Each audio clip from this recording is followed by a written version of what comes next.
तर कालचं कमोडिटीचं मार्केट कसं राहिलं आणि आज क्रूड ऑइल एकदमच $71 पर बॅरलपर्यंत आलेलं आहे. ठीक आहे, तर हे कशामुळं हे बघूया आजच्या व्हिडिओमध्ये.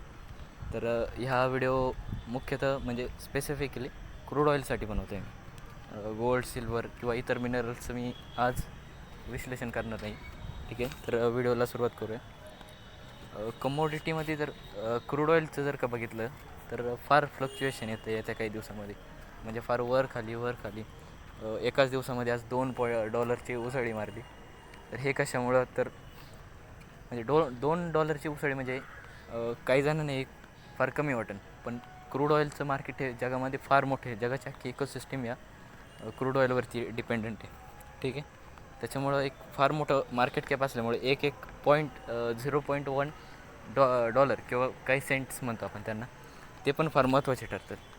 तर ह्या उसळीचं एक पहिलं कारण जर द्यायचं ठरलं तर गल्फ ऑफ मेक्सिको, की जे one of the biggest producer of crude oil आहे, त्याच्यामध्ये एक हरिकेन आलेलं आहे आणि त्याचाच परिणाम त्यांच्या प्रोडक्शनवरती झालेला आहे. त्यांचं प्रोडक्शन घटलेलं आहे आणि ते प्रोडक्शन घटल्यामुळं ही स्पाईक बघायला भेटली.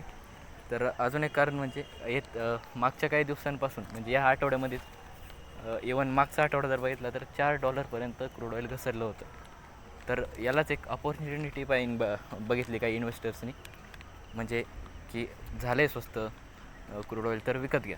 ठीक आहे, त्याच्यामुळे की हा छोटा नाही म्हणता येणार, परत सांगतो, $2 फार मोठी ओलांड आहे. तर एवढा स्पाईक बघायला भेटला आहे. ठीक आहे, तर अजून एक कारण म्हणजे येत्या काही दिवसामध्ये क्रूडचं जे मार्केट आहे ते पडत होतं, पण ते का पडत होतं ते कोणालाच म्हणजे असं स्पेसिफिकली कळत नव्हतं. कारण जे फंडामेंटल वगैरे बघायला गेले तर सगळे ठीकठाक होते.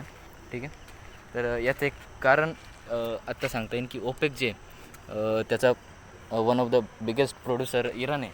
ठीक आहे, म्हणजे इराक आहे, sorry, one of the biggest producer. तर त्याच्यामुळे त्यांनी त्यांचं प्रोडक्शन वाढवलं होतं आणि त्यांनी जे वाढवलेलं प्रोडक्शन आहे क्रूड ऑइलचं तेच स्मगल करून टर्की आणि इराणमध्ये जात होतं. त्याच्यामुळे एक स्पेसिफिक आपल्याला अंदाजा बांधता येत नव्हता की नेमकं मार्केटमध्ये क्रूड ऑइल किती आहे.